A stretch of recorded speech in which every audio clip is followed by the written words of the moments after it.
BBA, BCA, BCom computer కోర్సులో 100% placement లభించే ఏకైక డిగ్రీ కాలేజ్ కూకట్పల్లిలోని i3 డిగ్రీ కాలేజ్ 8367215215. నమస్తే రమగారు. నమస్తే జయ. రమగారు, మనకి చాణక్య నీతిలో కొన్ని చెప్తా ఉంటారు ఆయన, మంచి మంచి శ్లోకాలు కదండి. ఎంత కష్టం వచ్చినా కొన్ని విషయాలను మాత్రం ఇతరులకి చెప్పకూడదు, కొన్ని రహస్యాల్ని మన దగ్గరే ఉంచుకోవాలి. ఏంటవి అసలు చాణక్యుల వారు ఏం చెప్పారు? చాణక్యుడు చెప్పింది 2000 సంవత్సరాల నాడు కదా, అందులో ఒక 80-90% యూజ్ అవుతాయి జయ. ఇప్పటికీ కూడాను ఒక 10% ఆ కాలానికి తగినవి అవి, ఈ కాలానికి తగింది కాదు. మరి అంతే ఉంటది కదా అమ్మగారు, కాలానుగుణంగా ఉంటాయి కదా ఏదైనా. అవును, సాధారణంగా మనం చూడు, ఎవరికీ చెప్పకూడని రహస్యాలు కొన్ని మనకుంటాయి మన జీవిత చరిత్రలో, మన చిన్నప్పటివి, ఫ్యామిలీ హిస్టరీస్, మనవే పొరపాట్లు, మనం చేసిన మోసాలు చేస్తారు ప్రతి వాళ్ళకి, మనుషులు కదా మనం, ఏవో అవి మనం రివీల్ చేస్తే దొరికిపోతాం కదా. అసలు ఎవ్వరికి చెప్పకూడదు. ఎక్కడున్నా సరే ఒక్కసారి బయటికి వెళ్ళిందా అంతే కదా.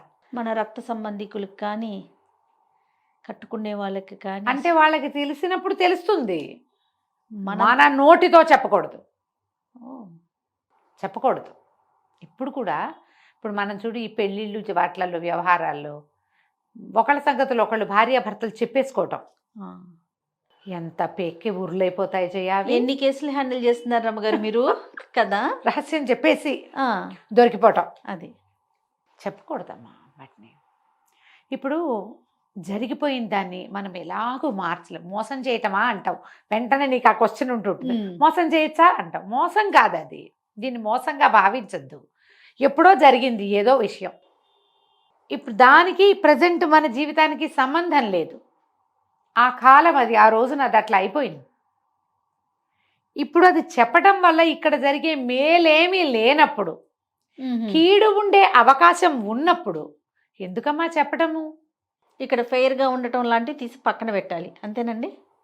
డెఫినెట్గా ఫెయిర్గా ఉండటం అంటే ప్రజెంట్ ఫెయిర్గా ఉండు, ఇప్పుడు పొరపాట్లు చెయ్యొద్దు. పూర్వంలో నీకేదైనా మోసం చేసే లక్షణం ఉన్నా, లేదా మోసం నువ్వు చేసినా, అది ఇప్పుడు చేయకు. లాయల్గా ఉండటం అంటే ఈ ప్రజెంట్ లాయల్గా ఉండు. వీళ్ళకి ఏ సంబంధము లేని ఒక పాత పురాతన వ్యవహారాన్ని తవ్వి తలకెత్తి వీళ్ళకి చూపించి, వాడి చేతికి మన జుట్టిచ్చి, ఆడమగ అయినా లేదా దాని చేతికి జుట్టిచ్చి, ఇది ఎందుకు వచ్చింది? అనవసరమైన ఇష్యూ. అసలు మర్చిపోరు జయ, ఎవరును విన్నవారు మర్చిపోరు కదా. వాళ్ళు మర్చిపోరు, వాళ్ళు నీ మీద వాడతారు, ఇంకెక్కడైనా వాడచ్చు. అందుకని పురాతన రహస్యాలు చెప్పకూడదు. ఒక పాయింట్ అసలు మామూలుగానే జనరల్గా. ఇప్పుడు ఏం చేస్తున్నాం మనం, అక్కడ ఇక్కడ ఫోటోలు తీసుకుని అవన్నీ ఎక్కడో చోట పెడుతున్నాము. మనమేం చేయక్కర్లా, వాళ్ళే తెలిసిపోతాయి, అక్కడే తవ్వేస్తారు ఎక్కడో చోట నుంచి. సరే, ఇది ఇప్పుడు ప్రజెంట్ ఈ రోజులకి ఉపయోగపడే ఒక మాట చెప్పడం కోసం చెప్తున్నాం. చాణక్యుడు చెప్పింది ఏంటంటే, విత్త నష్టం, డబ్బు నష్టపోతే చెప్పకూడదట ఎవరికి. కానీ ఇప్పుడు ఎట్లా కుదురుతుంది చెప్పు? ఈ కాలానికి కుదురుతుంది. డబ్బు ఎక్కడో పోగొట్టుకున్నాం మనం, అది కాలంలో అప్పుడు అలా ఉండేది. నాకు ధన నష్టం వచ్చింది, వీడెవడో నన్ను మోసం చేశాడు అనేది రివీల్ చేయకూడదు. ఓకే, బహుశా అందరూ దాన్ని చులకగా తీసుకుంటారు, వీడు మోసపోతాడని. వీడు మోసపోతాడు కాబట్టి ఇట్లా వ్యాపారంలో నష్టపోయి వచ్చినా కూడా ఆ ఊళ్ళో నేను నష్టపోయాను అని చెప్పకూడదట. ఈ ఊళ్ళో ఆ కాలంలో చెప్పబడింది అది. విత్త నష్టం చెప్పకూడదా? రెండోది మనస్తాపం. మనకి చాలా తీవ్రమైన బాధ ఉంది లోపల, దాన్ని కూడా రివీల్ చేయొద్దంటారు. మనసులోనే ఉంచుకోవాలి. దీనివల్లైనా మనకి అసన్ఘాతంలాగా లోపల తగిలేస్తుంది దెబ్బ, అవమానం. అలాంటి పాటి చెప్పకూడదు.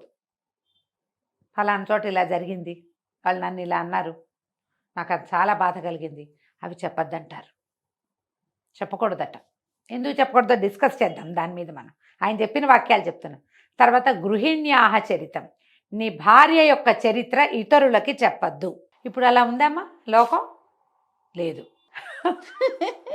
అసలు అంటే దీన్ని బట్టి చాణక్యుల వారు చెప్పింది పాపం మనకి ఈ రోజుకి యూజ్ అవట్లా. నో, కానీ నేను చెప్తా దాని మీద కూడా నీకు. ఓకే, అయిందా? అక్కడి నుంచి ఎవరైనా నీచులు, దుర్మార్గులు, వాడెవడో క్వాలిటీ లేనివాడు, ఏమన్నాడు క్యారెక్టర్లెస్ వాడు, వాళ్ళ గురించి వీళ్ళ గురించి చెప్తాడు ఏవైనా నీకు. అది కూడా నువ్వెవరికి చెప్పద్దు. నువ్వు ఏదైనా ఒక విషయం ఒకళ్ళ దగ్గర నుంచి తెలుసుకుంటే వాడి చరిత్రని బట్టి నీ రివీలింగ్ ఉండాలి.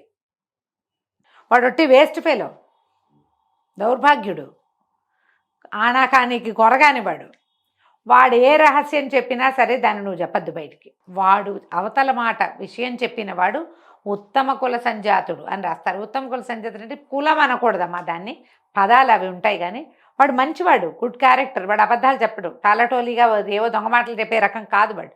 అప్పుడు ఆ విషయాన్ని నువ్వు ఎవరికైనా చెప్పచ్చు. అంతేగాని నువ్వు ఎక్కడో చిన్న చిన్న సందుల్లో గొంతుల్లో అక్కర్లేని మాటలు తెలుసుకుని కొంతమంది కుళ్ళు బుద్ధితోటి కూడా మాట్లాడతారు. వాడి బుద్ధి తెలిసి నువ్వు ఆ రహస్యాన్ని చెప్పాలి. ఓకే. ఇప్పుడు మనకి గాసిపింగ్ చేస్తారా? అవునవును. మనం చెప్పుకుంటాం కదా, అభిజ్ఞ వర్గాల ద్వారా తెలిస్తేనే రివీల్ చేయాలి. ఏదో రకంగా గాసిప్ అయితే మనం చెప్పచ్చా? చెప్పకూడదు కదా. గాసిప్స్ని మనం పెంచకూడదు. అది కరెక్ట్గా సరైనది విశ్వసనీయ సమాచారం అయితేనే దాన్ని నువ్వు రివీల్ చేయాలి. లేదా నువ్వు గనక మాట్లాడేస్తే నీ క్యారెక్టర్ పోతుంది. ఇక్కడ చెప్పకూడదు అది కూడా. ఓకే, ఇది పాయింట్ కరెక్ట్గా ఉంది కదా. ఇది బాగుంది. తర్వాత అవమానాన్ని ఇతరులకి చెప్పకూడదు. నువ్వు ఎక్కడైనా అవమాన పడతావు, పరువు తగ్గిపోతుంది, అది కూడా రివీల్ చేయకూడదు. బాగుందిగా. నువ్వు మోసం చేయబడినా, అవమానింపబడినా, నీ డబ్బు నష్టపోయినా, భార్య గురించి, నీ భార్య గురించి, తర్వాత ఆ విశ్వసనీయమైన సమాచారం కానప్పుడు ఈ 5 రకాలలోనూ నువ్వు రహస్యాలు ఎవ్వరికీ చెప్పద్దు, ఎట్టి పరిస్థితుల్లో చెప్పకూడదు. ఇప్పుడు మనం ఫస్ట్ పాయింట్కి వద్దాం. డబ్బులు పోగొట్టుకుంటే చెప్పద్దు. ప్యాకెట్లో పోగొట్టుకున్నావు, చెప్పకు. ఎక్కడో బెట్టు కట్టావు, చెప్పకు. కోళ్ళ పందాల్లో పోగొట్టుకున్నావు, చెప్పద్దు. ఇప్పుడు వచ్చినాయి కదా సైబర్ క్రైములు. రమ్మగారు చెప్పకపోతే అది కంటిన్యూ అవుతుంది కదండి. చెప్తేనే కదా నలుగురు మీలాంటి వాళ్ళు అసలు అదేం పనిరానైనా పేకాటలేంటి, కోళ్ళ లేదా బెట్టింగ్లు ఏంటి అని తిడితే కదా వారు ఆగేది. చెప్పకుండా దాచేసుకుంటే ఎట్లాగా చెప్పండి. పాయింట్ అది కాదు. ఏమిటి, ఎవడైనా బుద్ధి చెప్పించుకోవడానికి చెప్తాడమ్మా రహస్యము? నువ్వు చెప్పు. బుద్ధి నాకు నా దగ్గర 10,000 ఉండేవి, నేను బెట్టింగ్లో పోగొట్టుకున్నానంటే నాకు చెప్పావు. నాకు చెప్తే నేను తిడతానని నీకు తెలీదా? తెలుసు. తిట్టించుకోవచ్చు కదా. నువ్వు తిట్టించుకోకు, నువ్వు ఆ పని చెయ్యి, అది కంటిన్యూ చేయమని చెప్పలేదుగా. ఎస్ అది కరెక్టే. నేనేమంటున్నాను, కనీసం ఇప్పుడు ఒకరికో ముగ్గురికో నలుగురికో చెప్తే ఎవరైనా తిడితే బుద్ధి వస్తుంది కదా. అలా చెప్తే ఎవరైనా తిడితే నాకు బుద్ధి వస్తుంది అని ఎవడైనా అనుకుంటాడా? అనుకోడు. ఆకలేసి ఎవరికైనా ఆకలిస్తుందని చెప్తే అన్నం పెడతారు. అంతేగాని నేను చేసింది వెధవ పని, నేను డబ్బులు పోగొట్టుకున్నాను అని చెప్తే నీ క్యారెక్టర్ ఏమవుతుంది? మైనస్ అయిపోతుంది, మొత్తం పోతుంది, మొత్తం పోతుంది. కాబట్టి నువ్వు డబ్బు పోగొట్టుకున్నది ఇది నీ తెలివి తక్కువ వల్ల, నీ చాతకాంతానం వల్ల, నీ అసమర్థత వల్ల, నీ చెయ్యకూడని పనులు చేసే నీ గుణం వల్ల నువ్వు పోగొట్టుకుంటే చెప్పద్దు. అదే నువ్వు నీ క్రెడిట్ కార్డు ఎవడో కొట్టేశాడు చెప్పేసావు, చెప్పుకోవాలి. ఇవి లేవుగా ఆనాడు. అదేండి ఆ రోజున ఇవి లేవు, మోసాలు ఉన్నాయి. మోసం, ఆ మోసగింపబడితే చెప్పకూడదు, అవమానింపబడితే చెప్పకూడదు. ఏమంటారు, వాడి చేతిలో పోయావు, మా దగ్గర వేషాలు ఇస్తావా అంటారు. వీటిలలో నీ క్యారెక్టర్ పోతుంది. అదేలే, నువ్వు జాగ్రత్త పడు. ఇతరులకు డబ్బులు ఇవ్వకుండా జాగ్రత్త పడు. ఎక్కడైనా అప్పులు చేయకుండా జాగ్రత్త పడు. ఈ బెట్టింగ్లో విట్టింగ్లో ఏవో చేస్తావు, ఏవి చేయకు కదా. మనస్తాపం ఒకటి నీకు చాలా కష్టంతో వచ్చింది, అది కనుక ఎవరికైనా చెప్పావా దాని మీదే తగ్గుతుంది. ఇప్పుడు నాకు ఇక్కడ బుల్లెట్ తగిలింది అని నేను చెప్తే వాడు మొదటి దెబ్బ ఇక్కడే కొడతాడు. అంతేగా. నువ్వు మీరు సినిమా ఫైటింగుల్లో చూడండి, ఎక్కడ దెబ్బ తగిలిందో దాని మీద బిస్కే. మనకి తగిలిన దెబ్బని చూపించామా అది లూప్ హోల్ అయిపోతుంది.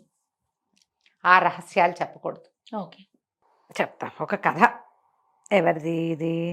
నాకు బాగా గుర్తున్నంత వరకు బమిడిపాటి రామగోపాలం గారిదని నేను నమ్ముతున్నా. భరాగో కథల్లోనే ఉన్నట్టుంది. ఈయన ఒక ఆయన ఫ్రెండ్ ఇంటికి పండగకి వెళ్తాడు. భార్యకి చెప్తాడు, ఆ పండగలో వాళ్ళు ఎంత బాగా చూశారు, ఎన్ని పదార్థాలు తినిపించారు, ఎంత అద్భుతంగా మంచి శంకుమార్కులు ఉంగి కట్టించారు, ఎంత సూపర్గా జరిగిందో చెప్తాడు మా భార్యకి. ఆవిడ పోనీలేండి పండక్కి మీకు అన్నీ చక్కగా జరిగినాయి, పండక్కి చక్కగా తలంటి పోసుకున్నారు, చక్కగా సేవ తిన్నారు, ఇక్కడ ఏమున్నాయి, ఇక్కడ ఏం లేవు, మన మీ ఫ్రెండ్ మిమ్మల్ని ఎంతో బాగా చూశాడని సంతోషిస్తుంది. రెండో రోజు సాయంత్రమో మూడో రోజు పొద్దునో తెలుస్తుంది ఈయన ట్రైన్ ఎక్కితే ఆయన బ్యాగు పర్సు ఎవరో కొట్టేశారని. అసలు జరిగింది అది. ఆయన రైల్వే స్టేషన్లో ఉండి చివరికి భార్యకి తెలియకుండా ఎలాగో ₹1 సంపాదించి ఇంటికి వచ్చాడని తర్వాత తెలుస్తుంది. ఆయన ఏమంటాడు, ఎందుకండి ఇలా చెప్పారు, ఇంత బాధపడ్డారు, నాతో చెప్పలేదు మీరు అని అడుగుతుంది. అడిగితే ఆయన అంటాడు, అవునే ఏదో నేను అవి చేశాను ఇవి చేసా హాయిగా హ్యాపీగా ఉన్నాను, ఠింగు రంగామని ఉన్నానంటే నువ్వు ఎంత సంతోషించావు, అందుకని అలా చెప్పాను. ఇప్పుడు చూడు దీనివల్ల నీకు దుఃఖం వచ్చింది, నేనే ఇంత కష్టపడ్డానని. పండగ పూట నువ్వు ఇక్కడ అప్పచ్చులు వండుకుని తింటే నేను రైల్వే ప్లాట్ఫారం మీద ఇడ్లీలు కొనుక్కు తిన్నానంటే నీకు ఎంత కష్టంగా ఉంటుంది, అందుకే చెప్పలేదు. బాగుంది ఈ కథ చూడు, అసలు అది ఎన్నిసార్లు చదివిన రామగోపాలం గారిదే నా జ్ఞాపకం ఉన్నంత వరకు అలాగే ఉంది. ఒకవేళ కాకపోతే పైఠకులు నన్ను క్షమించండి, నాకు అలాగే గుర్తుంది. మరి ఆ పుస్తకంలోదే అని. ఈ వీరిది కాకపోతే మధురాంతకం రాజారాం గారిదేమో, వీళ్ళిద్దరిలో ఎవరో ఒకళ్ళది. పాత పుస్తకపు కథ, ఎప్పుడో ఒక 25-30 ఏళ్ళ క్రితం చదివా. ఇటీవల చదివాను. ఓకే, ఎప్పుడో చదివాను. వీళ్ళిద్దరిలో ఒకరిది. ఎంత నచ్చిందో ఆ కథ నాకు. అవమానం చెప్పకూడదు, దానివల్ల మన సొంత వాళ్ళకి మనస్తాపం కష్టంగా ఉంటుంది. నీ శత్రువులు ఒకవేళ అవతల వాళ్ళకి నీ మీద చులకన భావం ఉందనుకో, అది పెరిగిపోతుంది. ఓకే. తర్వాత గృహిణ్యాహ చరితం. ఇప్పుడు గృహిణి అంటేమా పూర్వపు రోజుల్లో భార్య భగవంతుడిచ్చిన నేస్తం, ఎలాంటిదైనా ఆమెను తనతోటే ఉంచుకోవాలనే కాలం అమ్మా అది. ఈ పెళ్ళాలు వదిలేయటాలు, లేచక్కబోటాలు, ఇంకోళ్ళని తెచ్చుకోవటాలు, రెండో పెళ్ళి మూడో పెళ్ళి అప్పుడు లేవు. 2-3 పెళ్ళిళ్ళు చేసుకుని వాళ్ళు రాజులు, బ్రాహ్మణుల్లో కూడా అన్ని జాతుల్లోనూ 2 భార్య 2 భార్యలు 3 భార్యలు ఉండేవాళ్ళు. ఈ వదిలేయటం అలాంటివి ఉండేవి కాదు.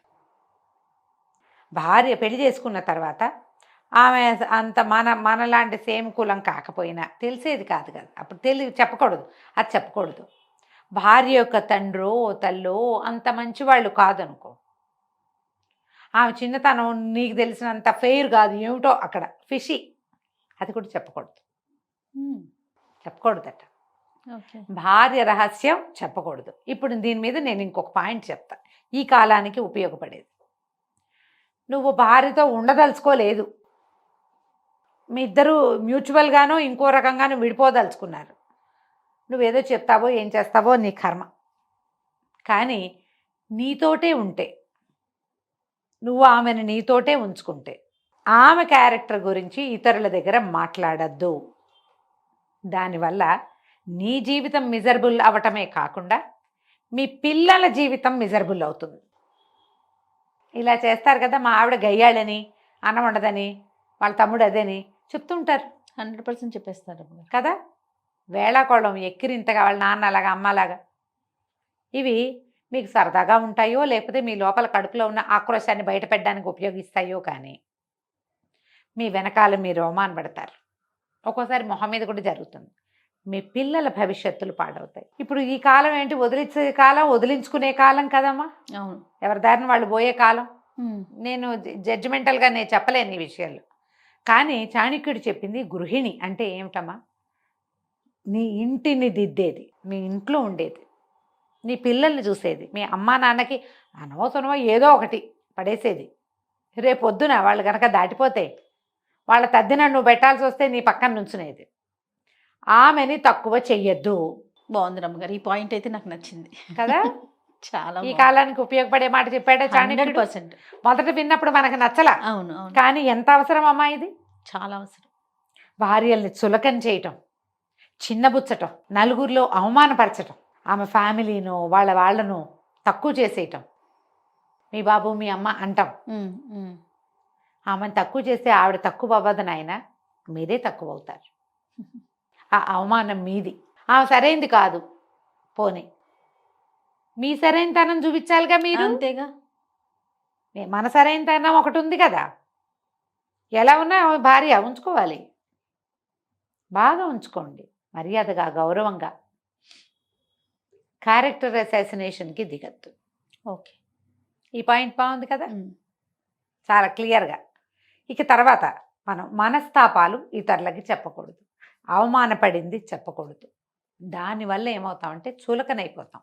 ఇప్పుడు మనకి ఇంకొకటి వచ్చింది, ఈ కాలపు అమెండ్మెంట్ ఇప్పుడు చెప్తాను అది కూడా. అప్పటి కాలంలో మనకి మానసిక సమస్యలు, ఎవరైనా మన సమస్యను విశ్లేషించి ఇది చెయ్యి ఇలా చెయ్యి అని చెప్పే కాలం కాదు. కానీ ఇప్పుడు ఆ కాలం ఇది. మీరు వైద్యుడి దగ్గర మనస్సుని తెరవండి. ఒక థెరపిస్ట్ దగ్గర కూర్చుంటే, ఒక సైకాలజిస్ట్ దగ్గర కూర్చుంటే, మనం అవమానపడింది చెప్పకూడదని దాచుకోకండి. ఆ చిన్నప్పటి సూక్ష్మాలు లోపల గుచ్చుకుని ఉంటాయి కదా, మనశ్శల్యం అంటారు, అది లోపల ఉండిపోతే మీరు ఆరోగ్యంగా ఉండరు. అక్కడ మాత్రం మీరు రివీల్ చేయాలి ఈ కాలంలో. ఓకే. చిన్నప్పటి ఇబ్బందులు, ఏవో అబ్యూజివ్ థింగ్స్, చిన్నప్పుడు మీరు ఇతరుల దగ్గర నుంచి ఎదుర్కొన్నటువంటి ఆ చిన్నతనపు బాధలు, వీటిని షేర్ చేయటం వల్ల ఏమవుతుందంటే లోపల నుంచి ముళ్ళు తీసి బయటపడేసినట్టే. దానివల్ల మీరు ఇలా ఉన్నారు అనేది మీకు అర్థమవుతుంది. దాన్ని వదిలించుకుంటే మనం బాగుంటామని తెలుస్తుంది. ఆ అంతఃశల్యాలని ఒక థెరపిస్ట్ దగ్గర, ఒక సైకాలజిస్ట్ దగ్గర, ఇంకొక ప్లస్ పాయింట్ చెప్తా, హోమియో డాక్టర్ దగ్గర మీరు రివీల్ చేయొచ్చు. ఎందుకంటే సైకోసమాటిక్గా పనిచేస్తాయి ఆ మందులు కాబట్టి. ఏదో ఒక తీవ్రమైంది, మీకు ఇప్పుడు డిప్రెషన్ ఎదుర్కొంటున్నారు, ఏదో ఇబ్బంది పడుతున్నారు, డాక్టర్ దగ్గరికి వెళ్తారు. ఇది చిన్నప్పటి నుంచి ఇలాంటిది ఉందండి, మా చిన్నప్పుడు ఇలా ఒకటి జరిగింది, దానివల్ల నాకు బాధగా ఉంటుంది, అప్పటి నుంచి నాకు ఈ భయం ఉండిపోయింది, చెప్పాలి. రివీల్ చేస్తే దానికి సరిపడా మందు పడుతుంది. రివీల్ చేస్తే దానికి సరిపడా ప్రతిక్రియ, మీరు ఇప్పుడు ఎలా ఆలోచించాలో మీకు చెప్పబడదు. ఓకే. కాబట్టి వీళ్ళకి చెప్పండి, ప్రజలతో పంచుకోకండి వాటిని. దానివల్ల మీకు కొత్త అవమానాలు, కొత్త ఇబ్బందులు వస్తాయి. కాబట్టి ఈ రహస్యాలని ఇంత మటుకు ఉంచుకోండి. చాణక్యుడు చెప్పిన మాటని మనం ఈ రోజులకు సరిపడా సరిపెట్టుకుంటున్నాం. అంతే. మీరు ఆలోచించుకుని మీ సొంతానికి కూడా సరిపెట్టుకోవచ్చు. రైట్. నమస్తే. నమస్తే జీ.